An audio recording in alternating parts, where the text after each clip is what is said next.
সবাইকে স্বাগত জানাচ্ছি নিউজ 24 সংবাদে। পুরো আয়োজনে আপনাদের সঙ্গে আছি আমরা দুজন, আমি আসিফ টিপু এবং আমি জান্নাতুল সাদিয়া। দর্শক দেখছিলেন বিআরবি কেবলস শিরোনাম।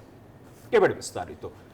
বক্তব্য দেওয়ার সময় অসুস্থ হয়ে মঞ্চেই দুইবার পড়ে গেলেন জামায়াত ইসলামের আমির ডক্টর শফিকুর রহমান। তারপরও বক্তব্য চালিয়ে গেছেন তিনি। সোহরাওয়ার্দী উদ্যানে দলটির জাতীয় সমাবেশে এই ঘটনা ঘটে। সমাবেশে অংশ নেন লাখো নেতাকর্মী। দলের আমির বলেন, ফ্যাসিবাদের বিরুদ্ধে একটি লড়াই হয়েছে, আরেকটি লড়াই হবে দুর্নীতির বিরুদ্ধে। আওয়ামী লীগ আমলে সংগঠিত সব গণহত্যার বিচারও দাবি করেন তিনি।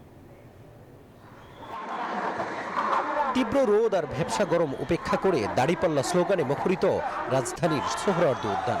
সারা দেশ থেকে আসা লাখো নেতাকর্মীদের উপস্থিতিতে সমাবেশস্থল পরিণত হয় জনসমুদ্রে। জনস্রোত উদ্যান পেরিয়ে ছড়িয়ে পড়ে টিএসসি, শাহবাগ, মৎস্য ভবন মোড় সহ আশেপাশের বিভিন্ন সড়কগুলোতে। শনিবার দুপুর 2টায় মূল অনুষ্ঠান শুরু হওয়ার কথা থাকলেও নির্ধারিত সময়ের আগেই দলীয় নেতাকর্মীদের উপস্থিতিতে কানায় কানে পরিপূর্ণ হয়ে যায় সমাবেশস্থল। সমাবেশে অংশ নেন এনসিপি সহ ফ্যাসিবাদ বিরোধী বিভিন্ন রাজনৈতিক দলের নেতা, জুলাই আন্দোলনে নিহতদের স্বজন ও আহতরা।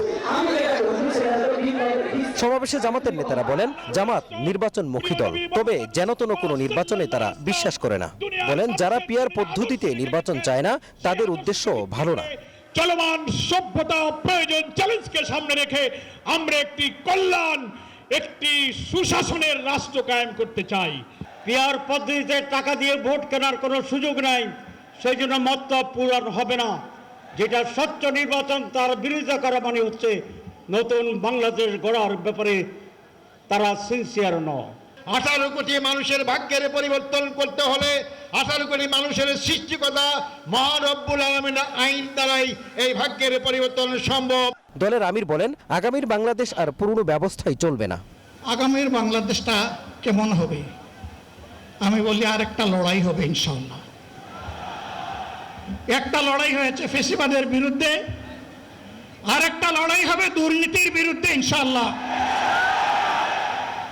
বক্তব্য দিতে দিতে হঠাৎ অসুস্থ হয়ে মঞ্চে পড়ে যান জামায়াতের আমির। এরপরও বক্তব্য দেওয়া থেকে বিরত থাকেননি তিনি।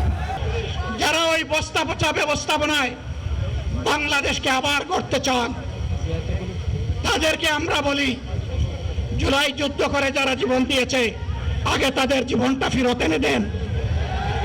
যদি শক্তি তাকে ফেরত এনে দেন, আপনারা পারবেন না।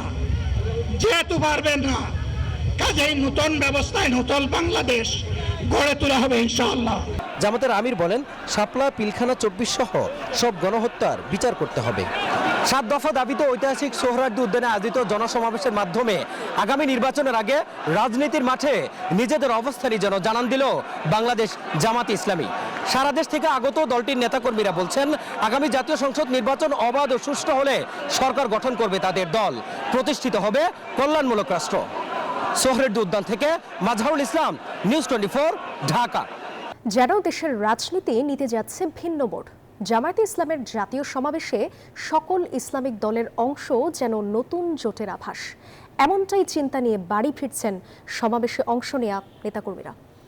তারা বলছেন, ইসলামী দলগুলো একত্রিত হলে প্রথমবারের মতো দেশের হাল ধরবে জামায়াত। জামায়াতের সমাবেশ ঘিরে ইসলামিক দলগুলোর সব পথ যেন মিলেছে সোহরাওয়ার্দীর মোহনায়। স্মরণকালের সব থেকে বড় জামায়াতের দাবি জামায়াত নেতাকর্মীদের।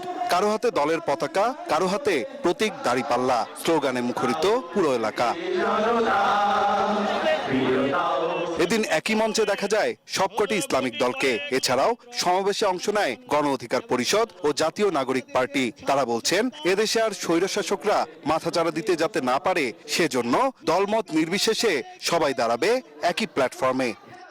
আমাদের মধ্যে মতপার্থক্য থাকতে পারে, কিন্তু এই বাংলাদেশে বাংলাদেশপন্থী ব্যতীত কোন দেশপন্থী, কোন বাদপন্থী, কোন শক্তির আর জায়গা হবে না। কোন অভ্যুত্থানে আমাদের অংশীজনেরা মজলুম রাজকে উৎফুল্ল অহংকারী হয়ে জালিম হয়ে উঠছে। এদেশের মানুষ ফ্যাসিবাদ মুক্ত, এটি সুখী সমৃদ্ধ কল্যাণ রাষ্ট্র চায়। এদিন স্মরণকালের সেরা এই জমায়েত ও ইসলামিক দলগুলোকে একই মঞ্চে দেখে নতুন আশায় বুক বাঁধছেন দলের নেতাকর্মীরা। বলছেন সব ইসলামিক দল একত্রিত হলে প্রথমবারের মতো দেশের হাল ধরবে জামাত। বিএনপির আমল, আওয়ামী লীগের আমল তো নিয়ে শুরু করে কখনো জামাত ইসলামী আপনার গিয়া মাথা উঁচু করে দাঁড়াতে পারে নাই। প্রয়োজনীয় সংস্কার, প্রয়োজনীয় বিচার, এগুলো আমরা সবার আগে চাই। ইসলামকে বিজয় করে সংসদে প্রতিনিধিত্ব পাঠিয়ে এই দেশে ইসলামী জাগরণ সৃষ্টির আলোকে এই দেশে ইসলামী আইন প্রতিষ্ঠা হবে। এদিন দলের শীর্ষ নেতাদের দেয়া দিক নির্দেশনা অনুযায়ী নিজ নিজ এলাকায় গণসংযোগের কাজ করবেন তারা। জামাতে ইসলামের জাতীয় সমাবেশ যাতে একই ছাদের নিচে অংশ নিয়েছে সবকটি ইসলামিক দল। এখানে অংশ নেয়া জামাতে ইসলামের নেতাকর্মীরা বলছেন সবকটি ইসলামিক দল একত্রিত হলে আর কোন দল দেশের ক্ষমতার হাল ধরতে পারবে না। দেশে প্রতিষ্ঠিত হবে ইসলামিক শাসন ব্যবস্থা, এমনটাই প্রত্যাশা প্রত্যেকটি নেতাকর্মী। থেকে 9 আলচিকো, নিউজ 24, ঢাকা। নির্বাচন দেরিতে হওয়ায় গণ অভ্যুত্থান বিরোধী শক্তি সংগঠিত হওয়ার সুযোগ পাচ্ছে, এমন মন্তব্য করেছেন বিএনপি মহাসচিব মির্জা ফখরুল ইসলাম আলমগীর।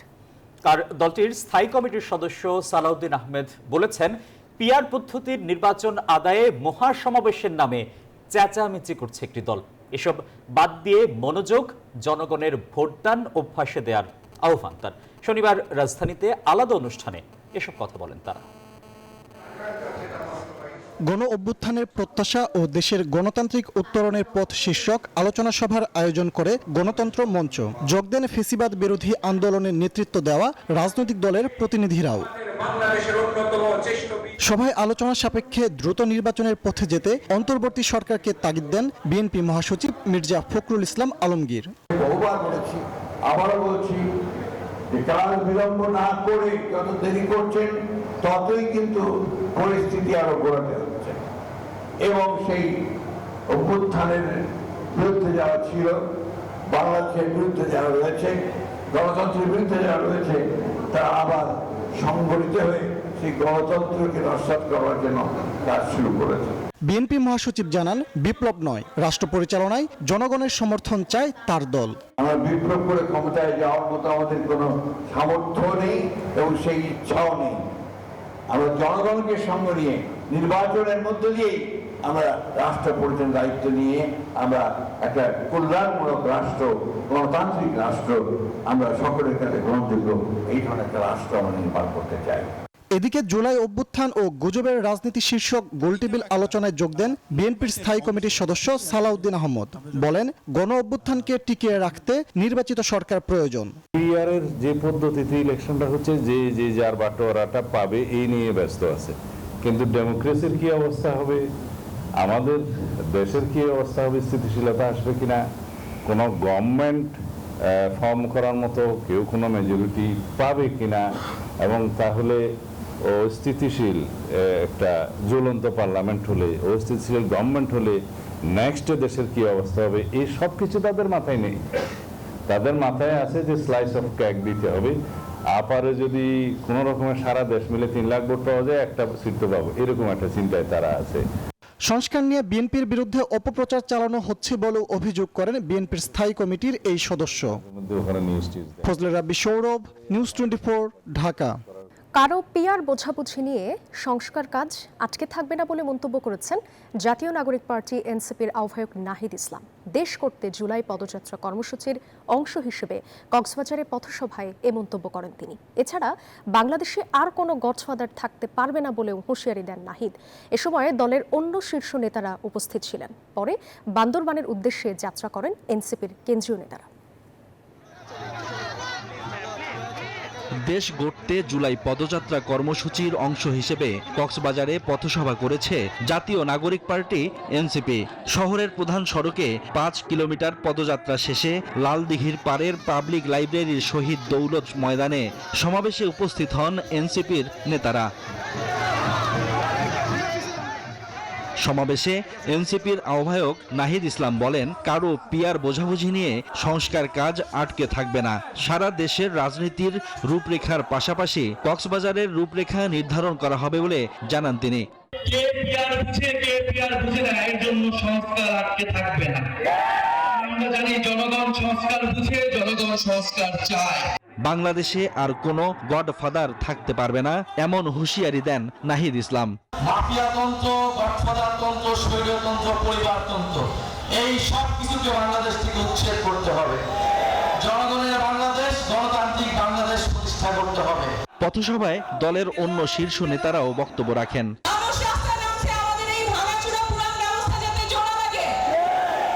এদিকে চকরিয়ায় এনসিপির পথসভায় হামলা ও ভাঙচুরের ঘটনা ঘটেছে। অন্যদিকে বিএনপি নেতা সালাউদ্দিন আহমেদকে নিয়ে এনসিপি নেতা নাসিরউদ্দিন পাটোয়ারির মন্তব্যকে কেন্দ্র করে কক্সবাজার শহরে বিক্ষোভ মিছিল করেছেন বিএনপির অঙ্গ সংগঠনের নেতাকর্মীরা। Desk report, news 24। গোপালগঞ্জে সংঘর্ষের ঘটনায় নিহতদের মরদেহ স্বজনরা নিজ দায়িত্বে নিয়ে গেছেন বলে জানিয়েছেন স্বরাষ্ট্র উপদেষ্টা। জানান, প্রয়োজনে মরদেহ পুনরায় উত্তোলন করে করা হবে নিহতের ময়নাতদন্ত। এদিকে টানা 3 দিন কারফিউ স্থবির জনজীবন, তবে দিনে 14 ঘন্টা শিথিল ছিল কারফিউ। রিশাদ হাসানের রিপোর্ট। গোপালগঞ্জে সংঘর্ষের ঘটনার পর থেকে টানা 3 দিন কারফিউয়ে কার্যত অচল জনজীবন। স্থবিরতা কাটতে শুরু করে শনিবার সকাল থেকে প্রশাসনের 14 ঘন্টার শিথিলতায়। এদিন সকাল থেকে রাস্তায় মানুষের স্বাভাবিক চলাফেরা লক্ষ্য করা যায়। সেই সাথে দোকানপাট, ব্যবসা প্রতিষ্ঠানও খোলা হয় নিয়মিতভাবে। শান্তিপূর্ণ পরিবেশে স্বস্তির কথা জানান সাধারণ মানুষ। আমরা এমন শান্তিপূর্ণ জিনিস চাই যে সবাই নিরহ মানুষ, যারা দিনমজুরি খাটিয়ে খায় মানুষ, এটা কাজে কর্মে বেরোতে পারে, রাস্তাঘাটে বেরোতে পারে। আমাদের শুধু একটাই চাওয়া। আজকে যে আপনি কার্ফিউ ছাড়িয়েছে, আছে কার্ফিউ ছাড়লেও যাত্রী নাই রোডে, যাত্রী না থাকার কারণে তো 150 টাকা আমরা সকাল 7টার সময় রয়ে দিন ভরে চালাইয়ে 200 যাই পাই তাই নিয়ে মনে করেন 1 কেজি চাউল হলেও কিছু ডাউল দিয়ে ছেলে মেয়ে নিয়ে এই জন্যই বেরোইছে। শনিবার রাত 8টা থেকে রবিবার ভোর 6টা পর্যন্ত কারফিউ চলবে বলে জানিয়েছে স্থানীয় জেলা প্রশাসন। গোপালগঞ্জে নিহতদের মরদেহ স্বজনেরা নিজ দায়িত্বে নিয়ে যাওয়ায় সম্ভব হয়নি ময়নাতদন্ত বলে জানিয়েছেন স্বরাষ্ট্র উপদেষ্টা। কয়েকটা দেখছেন যে ডেড বডি তারা নিজেরই চলে গেছে, তো ময়নাতদন্ত কিভাবে হবে? ওইগুলি যদি দরকার হয় আবার ময়নাতদন্ত হবে। ডেড বডি তো ইচ্ছের থেকে যদি প্রয়োজন হলে উত্তোলন করে তো ময়নাতদন্ত করা। এটা ব্যাপারে একটা কমিটি গ্রহণ করা হয়েছে, এই কমিটিতে নির্ধারণ করবে এটা কার দায়। প্রাপ্ত তথ্য মতে গোপালগঞ্জে সংঘর্ষের ঘটনায় দায়ের করা 3 মামলায় আসামি করা হয়েছে 2600 জনকে, যার মধ্যে গ্রেফতার হয়েছে 250-র বেশি। রিশাদ হাসান, নিউজ 24, ঢাকা। ঢাকায় জাতিসংঘের মানবাধিকার বিষয়ক হাই কমিশনারের দপ্তরের নতুন মিশন কেন চালু করা হচ্ছে তার ব্যাখ্যা দিয়েছে প্রধান উপদেষ্টার দপ্তর। সেই সঙ্গে এর প্রেক্ষাপটও তুলে ধরা হয়েছে। সরকার প্রধানের দপ্তর বলছে, দেশের মানবাধিকার উন্নয়ন ও সংরক্ষণে সহায়তা দেবে জাতিসংঘের মানবাধিকার কমিশনের এই মিশন। শনিবার বিষয়টি নিশ্চিত করেছে প্রধান উপদেষ্টার কার্যালয়। এর আগে গতকাল জেনেভায় জাতিসংঘ কার্যালয়ে বিজ্ঞপ্তিতে চুক্তির বিষয়টি নিশ্চিত করা হয়।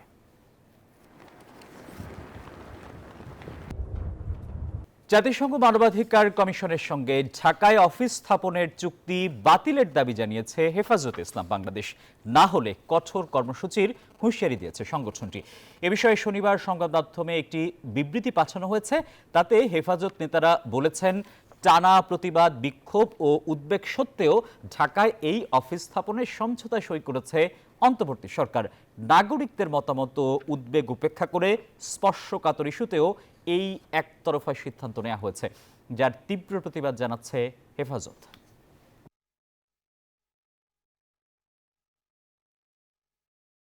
চট্টগ্রামে শান্তি চুক্তি বাস্তবায়নে কিছু সমস্যা রয়েছে, সেসব চিহ্নিত করে সমস্যা সমাধান করার চেষ্টা করবে সরকার, জানিয়েছেন পররাষ্ট্র উপদেষ্টা মোহাম্মদ তৌহিদ হোসেন। শনিবার সকালে পার্বত্য চট্টগ্রাম উন্নয়ন বোর্ডের রেস্ট হাউসের সম্মেলন কক্ষে আয়োজিত বৈঠক শেষে তিনি একথা জানান। বলেন, পার্বত্য চট্টগ্রাম শান্তি চুক্তি স্বাক্ষরকারী ও জনসংহতি সমিতির সভাপতি জ্যোতিরিন্দ্র বোধিপ্রিয় লার্মা ওরফে সন্তু লার্মার সঙ্গে বিস্তারিত আলোচনা হয়েছে। তবে বড় সমস্যাগুলো নিয়ে আরও গভীরভাবে চিন্তা করতে হবে বলে জানান পররাষ্ট্র উপদেষ্টা। আমরা চেষ্টা করেছি যে ছোট বিষয়গুলি যেগুলি সহজে সমাধান করা যায় সেগুলিকে আমরা শেষ করে ফেলি, আর যেগুলি একটু কঠিন বিষয় আছে সেগুলিকে কীভাবে সমাধান করা যায় আমরা সেটার রাস্তা খোঁজার চেষ্টা করি। জুলাই গণঅভ্যুত্থানে বেসরকারি বিশ্ববিদ্যালয়ের শিক্ষক শিক্ষার্থীদের অবদান ও শহীদদের স্মরণ সভায় বক্তব্য রাখছেন তারেক রহমান। আমরা সরাসরি যাচ্ছি তার বক্তব্যে। বক্তব্যের শুরুতেই আমি জুলাই আগস্টের গণঅভ্যুত্থানে শহীদ, আহত এবং যারা এখনো চিকিৎসাধীন আছেন তাদের প্রত্যেকের অবদানকে অত্যন্ত শ্রদ্ধার সঙ্গে স্মরণীয়, বরণীয় হয়ে রয়েছেন এবং থাকবেন। একইভাবে 2024 সালে দেশ 71 সালে বাংলাদেশের স্বাধীনতা অর্জনের যুদ্ধে শহীদ মুক্তিযোদ্ধারা যেভাবে জনগণের হৃদয়ে স্মরণীয়, বরণীয় হয়ে রয়েছেন এবং থাকবেন, একইভাবে 2024 সালে দেশ এবং জনগণের স্বাধীনতা রক্ষার যুদ্ধে শহীদরাও আজীবন জনগণের হৃদয় স্মরণীয়, বরণীয় হয়ে থাকবেন। বেসরকারি বিশ্ববিদ্যালয়ের শিক্ষক শিক্ষার্থী ভাই ও বোনেরা,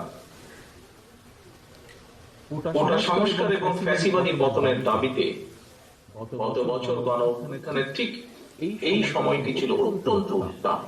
আপনাদের অনেকের বক্তব্যে আপনাদের ব্যক্তিগত অভিজ্ঞতার বেশ কিছু বিষয় আপনাদের বক্তব্যে ফুটে উঠেছে আজকের এই দিনটিতে। সেদিন এই সময় শহীদের রক্তে রঞ্জিত হয়ে উঠেছিল ক্যাম্পাস, রঞ্জিত রক্তে রঞ্জিত হয়ে উঠেছিল রাজপথ। সেই সময়টিতে আমার একটি উপলব্ধি থাকা গণঅভ্যুত্থানের বর্ষপূর্তির এই অনুষ্ঠানে আজ আমি আপনাদের সাথে আপনাদের সামনে শেয়ার করতে চাই। রংপুরে শহীদ আবু সাইদ, চট্টগ্রামে ওয়াসিম আকরাম সহ দেশের বিভিন্ন স্থানে একই দিনে কমপক্ষে 6 জন শহীদ হওয়ার মাধ্যমে 16 জুলাই থেকে মাফিয়া সরকারের পতন ঘণ্টা বেজে উঠেছিল। কোটা সংস্কারের দাবিতে আন্দোলন শুরু হলেও 16 জুলাইয়ের পর থেকে মূলত কিন্তু আন্দোলন আর কোটা সংস্কারের দাবিতে সীমাবদ্ধ ছিল না। আজ হরভরা যে মানুষগুলো আজ এখানে উপস্থিত আছেন, সকলেই গুলি বন্দুকের ভয় উপেক্ষা করে বিশেষ করে তৎকালীন মাফিয়া সরকার বেপরা হত্যা আর নির্মম দমন পীড়ন চালাতে শুরু করেছিল। সেই মাফিয়া সরকারের গুলি বন্দুকের ভয়কে উপেক্ষা করে বিশেষ করে 18 জুলাই থেকে দল মত নির্বিশেষে বেসরকারি বিশ্ববিদ্যালয়ের শিক্ষক শিক্ষার্থীরা যেভাবে রাজপথে সাহসের সঙ্গে নেমে এসেছিলেন, যেভাবে রাজপথে বুকের তাজা রক্ত ঢেলে দিয়েছিলেন, একজন রাজনৈতিক কর্মী হিসেবে সেদিন থেকে আমার চূড়ান্ত বিশ্বাস জন্মেছিল যে মাফিয়া সরকারের পতন এখন শুধুমাত্রই সময়ের ব্যাপার। এবং সেই উপলব্ধি এবং বিশ্বাস থেকে ছাত্র জনতার রক্তক্ষয়ী আন্দোলনকে ফ্যাসিস্ট পতনের এক দফা আন্দোলনে পরিণত করে ফ্যাসিস্টের পতন নিশ্চিত করতে বিএনপি সহ দেশের সকল গণতান্ত্রিক দলগুলোর পরিকল্পনা এবং কৌশল অবলম্বন করেছিল দলগুলো। তবে কোটা সংস্কারের পথ ধরে ফ্যাসিস্ট পতনের আন্দোলন যাতে দেশে বা বিদেশে কোনোভাবেই যাতে কোনো একটি পার্টিকুলার বা কোনো একক রাজনৈতিক দলের আন্দোলন হিসেবে পরিচিত না পায়, এটিও নিশ্চিত রাখা ছিল রাজনৈতিক কৌশলের একটি অংশ। প্রিয় শিক্ষার্থী ভাই ও বোনেরা, কোটা সংস্কারের দাবিতে প্রথম দফার আন্দোলন শুরু হয়েছিল 2018 সালে এবং দ্বিতীয়বার 2024 সালে। ছাত্র তরুণদের নেতৃত্বে গড়ে ওঠা দ্বিতীয় কোটা সংস্কারের আন্দোলনের প্রতি বিএনপি সম্পূর্ণ সহযোগিতা এবং সমর্থন অব্যাহত রেখেছে। কারণ কোটা সংস্কারের বিষয়টি বিএনপির কর্ম পরিকল্পনায় অনেক আগে থেকেই ছিল অন্তর্ভুক্ত। আপনাদের হয়তো কারো স্মরণ আছে, যাদের স্মরণ আছে তাদের স্মরণ আছে। তারপরে আমি বলতে চাই 2014 সালে 15 জুলাই লন্ডনে বিএনপি আয়োজিত এক আলোচনা সভায় আমি সেদিন দেশবাসীর উদ্দেশ্যে কিছু বিষয় বিএনপির ভবিষ্যৎ পরিকল্পনা তুলে ধরেছেন। এই অনুষ্ঠানে সেই বক্তব্যই তখন আমি বলেছিলাম, স্বাধীনতার এত বছর পরেও সরকারি চাকরিতে 56% কোটা পদ্ধতি সম্পূর্ণভাবে অযৌক্তিক এবং অপরিমাণদর্শী। সুতরাং আমরা মনে করি, বিএনপি মনে করে, জনগণের রায় বিএনপি রাষ্ট্র পরিচালনার সুযোগ পেলে চাকরিতে কোটা পদ্ধতি 56% থেকে কমিয়ে পরিবর্তন করে 5%-এ নামিয়ে আনবে বা আনার পরিকল্পনা রয়েছে। সেদিনই বলেছেন। একক পণ্য ও সীমিত বাজার নির্ভরতার কারণে রপ্তানি বাজারে ঝুঁকির মুখে বাংলাদেশ। তাই ট্রাম্পের শুল্ক নীতি কিংবা যে কোনো বৈশ্বিক অস্থিরতা বড় ধাক্কা হয়ে আসে দেশের রপ্তানি খাতে। রপ্তানিকারক ও বিশ্লেষকরা বলছেন, বিশ্ববাজারে টেকসই অবস্থান তৈরি করতে পণ্য ও বাজার বহুমুখীকরণের বিকল্প নেই। রিয়াদ সুমনের রিপোর্ট। এক সময়ে পাটকে বলা হতো সোনালী আঁশ, ছিল প্রধান রপ্তানি পণ্য, কিন্তু বিপুল সম্ভাবনার সেই পণ্যের রপ্তানি আয় এক দশক জুড়ে ঘুরছে $1 বিলিয়ন ঘরে। নিজস্ব কাঁচামাল আর উচ্চ মূল্য সংযোজনের সুযোগ থাকলেও বাড়ছে না পাট ও পাটজাত পণ্যের রপ্তানি। কিন্তু কেন?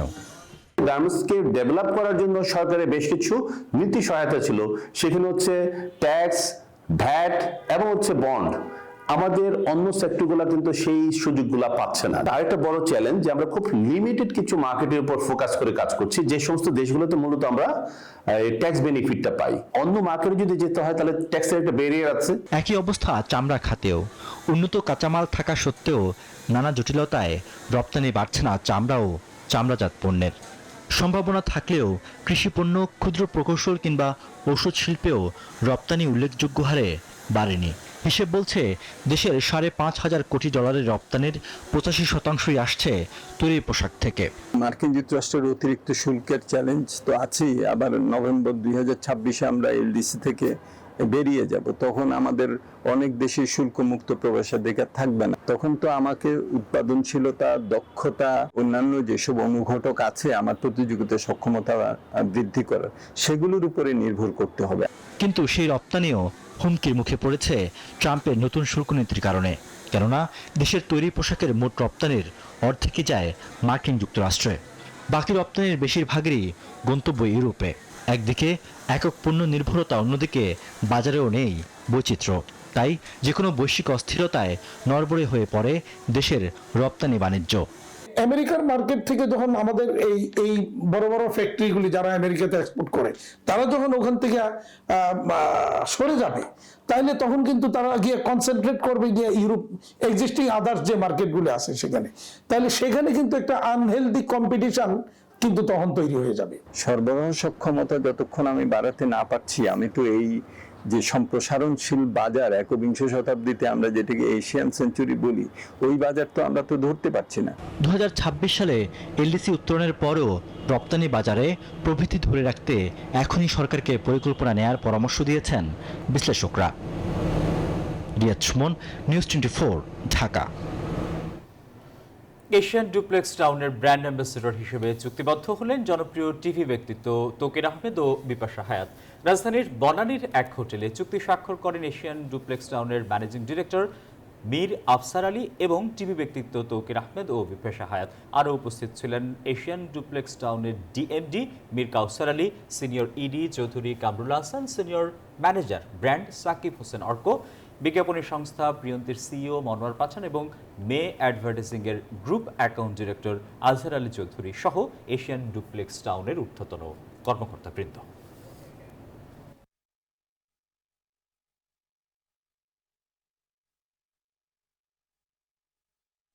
মার্কিন সংবাদ মাধ্যম ওয়াল স্ট্রিট জার্নালের বিরুদ্ধে $10 বিলিয়ন মানহানি মামলা করলেন ডোনাল্ড ট্রাম্প। মার্কিন প্রেসিডেন্টকে নিয়ে ভুয়া প্রতিবেদনের কারণে শুক্রবার এমন পদক্ষেপ নেন তিনি। এই মামলার বিরুদ্ধে দৃঢ়ভাবে লড়াই চালিয়ে যাওয়ার কথা জানায় গণমাধ্যমটি, যদিও আইন বিশেষজ্ঞরা বলছেন মার্কিন প্রেসিডেন্ট হিসেবে ক্ষমতায় থাকাকালীন সংবাদ মাধ্যমের বিরুদ্ধে মানহানির মামলা করে নজির গড়েছেন ডোনাল্ড ট্রাম্প। দ্বিতীয় মেয়াদে যুক্তরাষ্ট্রের মসনদে বসার পর থেকে শীর্ষ মার্কিন গণমাধ্যমগুলোকে চাপে রেখেছেন ট্রাম্প। বিভিন্ন সময় নানা অভিযোগ তুলে মোটা অঙ্কের মানহানির মামলা ঠুকে দিয়ে গড়ছেন নজির। এবার ট্রাম্পের নিশানায় ওয়াল স্ট্রিট জার্নাল। ভুয়া সংবাদ প্রচারের দাবি তুলে ওয়াল স্ট্রিট জার্নালের বিরুদ্ধে $10 বিলিয়ন মামলা করেন ট্রাম্প। শুক্রবার মায়ামি অঙ্গরাজ্যের আদালতে দায়ের করা মামলায় বলা হয়, বহুল আলোচিত যৌন অপরাধী জেফ্রি অ্যাপস্টেইনকে 2003 সালে ট্রাম্পের পক্ষ থেকে জন্মদিনের শুভেচ্ছা কার্ড পাঠানো নিয়ে প্রতিবেদন করে সংবাদ মাধ্যমটি, যেখানে দাবি করা হয় ওই কার্ডে যৌন উত্তেজনাকর ছবি এবং গোপনীয় কথা লেখা ছিল। প্রতিবেদনটিকে সম্পূর্ণ ভুয়া দাবি ট্রাম্পের। মামলার পরপরই ট্রুথ সোশ্যালে সংবাদ মাধ্যমটির বিরুদ্ধে নিজের ক্ষোভ উগরে দেন ডোনাল্ড ট্রাম্প। তার দাবি 2006 সালে আইনি জটিলতা জনসমক্ষে আসার আগেই অ্যাপস্টেইনের সঙ্গে সম্পর্ক ছিন্ন করে। যদিও প্রতিবেদনটি নিয়ে সম্পূর্ণ আত্মবিশ্বাসী ওয়াল স্ট্রিট জার্নাল বলে জানান প্যারেন্ট কোম্পানি ডাও জোন্সের মুখপাত্র। এই মামলার বিরুদ্ধে দৃঢ়ভাবে লড়াই চালিয়ে যাওয়ার কথাও জানান তিনি। অবশ্য বিশেষজ্ঞদের মতে প্রেসিডেন্ট হিসেবে দায়িত্বে থাকাকালীন সংবাদ মাধ্যমকে এতটা সরাসরি আক্রমণের নজির মার্কিন ইতিহাসে নেই। একে মত প্রকাশের স্বাধীনতার উপর সরাসরি চাপও বলছেন কেউ কেউ। আফরিন মৌ, নিউজ 24। 3 ম্যাচের টি-20 সিরিজের প্রথম ম্যাচে কাল পাকিস্তানের বিপক্ষে মাঠে নামবে বাংলাদেশ। শ্রীলঙ্কায় সিরিজ জয়ের আত্মবিশ্বাসকে কাজে লাগিয়ে ভালো ক্রিকেট খেলে পাকিস্তানের বিপক্ষে সিরিজ জিততে চায় বাংলাদেশ। অন্যদিকে বিপিএল খেলার অভিজ্ঞতাকে কাজে লাগিয়ে সিরিজ জিততে আশাবাদী পাকিস্তান। মিরপুর স্টেডিয়ামে ম্যাচটি শুরু হবে সন্ধ্যা 6টায়। শ্রীলঙ্কার মাটিতে প্রথমবারের মতো টি-20 সিরিজ জিতে দেশে ফিরেছে বাংলাদেশ দল, আর এই জয়ে দারুণ উজ্জীবিত টিম টাইগার। তবে দেশে ফিরেও ব্যস্ততা কমছে না লিটনদের। এবার বাংলাদেশের সামনে প্রতিপক্ষ পাকিস্তান। যদিও টি-20-র পরিসংখ্যানে পাকিস্তানের সাথে যোজন পিছিয়ে লিটনের দল, তবুও ঘরের মাঠ আর সাম্প্রতিক পারফরম্যান্স আশা জাগাচ্ছে সিমন্সের শিষ্যদের। তাই তো ভালো ক্রিকেট খেলে পাকিস্তানকে হারিয়ে গেল জুনে সিরিজ হারের প্রতিশোধ নিতে মরিয়া স্বাগতিকরা। জেতার জন্য খেলবো, আনফরচুনেটলি আমরা জিততে পারিনি, কিছু মিস্টেক করেছিলাম যে জন্য আমরা রেজাল্ট করতে পারিনি। বাট আমার মনে হয় আমরা শ্রীলঙ্কা সিরিজটা ওভারঅল ফার্স্ট ম্যাচ হারার পরে আমরা ভালো মতনই কামব্যাক করেছি। অবশ্যই আমাদের প্রত্যেকটা প্লেয়ারের ভিতরেই কনফিডেন্স সে গ্রো আপ করেছে। অন্যদিকে বাবর আজম, মোহাম্মদ রিজওয়ান ও শাহিন শাহ আফ্রিদিদের ছাড়াই তারুণ্য নির্ভর দল নিয়ে বাংলাদেশ সফরে এসেছে পাকিস্তান। বর্তমান দলটার বেশ কিছু ক্রিকেটারদের আছে বিপিএল খেলার অভিজ্ঞতাও। তাই তো বিপিএল এর অভিজ্ঞতাকে কাজে লাগিয়ে সিরিজ জিততে আশাবাদী পাকিস্তান অধিনায়ক সালমান আগা। বিপিএল খেলার অভিজ্ঞতা অবশ্যই গুরুত্বপূর্ণ। আমাদের বেশিরভাগ খেলোয়াড়ই বিপিএল খেলেছে, তাদের এখানে খেলার অভিজ্ঞতা আছে। তাদের অভিজ্ঞতা আমাদের সঙ্গে ভাগাভাগি করেছে, পরিকল্পনাও জানিয়েছে। তাদের অভিজ্ঞতা কাজে লাগিয়ে সিরিজ জিততে চায়। এখন বড় প্রশ্ন, এই সিরিজে ঘরের মাঠে বাংলাদেশ জয়ের ধারা ধরে রাখতে পারবে তো, নাকি লাহোরে বাংলাদেশকে হারানোর সুখস্মৃতি মিরপুরে ফিরিয়ে আনবে পাকিস্তান? আল মাহমুদ ফাহিম, নিউজ 24, ঢাকা। এই ছিল নিউজ 24 সংবাদে। দর্শক, দেশে করোনা ভাইরাস ও বিভিন্ন সংক্রমণের হার বেড়েছে। সংক্রমণ থেকে সুরক্ষিত থাকতে ব্যবহার করুন সেফনিল ফেস মাস্ক।